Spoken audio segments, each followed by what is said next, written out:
We guide you through how to fix iPhone charging port not working. So first, check your charging cable and adapter by testing them on another device because sometimes the problem is not the phone but the charger itself. Next, inspect your iPhone charging port closely and remove any dust or lint using a soft brush, wooden toothpick, or compressed air. Be very gentle to avoid damaging the pins inside. After cleaning, try charging again and see if it responds. If it still doesn't work, restart your iPhone because a simple system glitch can sometimes block charging detection. You should also try a different cable charger to rule out accessory failure.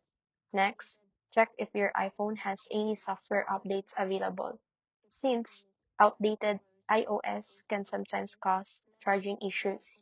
If your phone is wet or recently exposed to moisture, let it dry completely before charging again.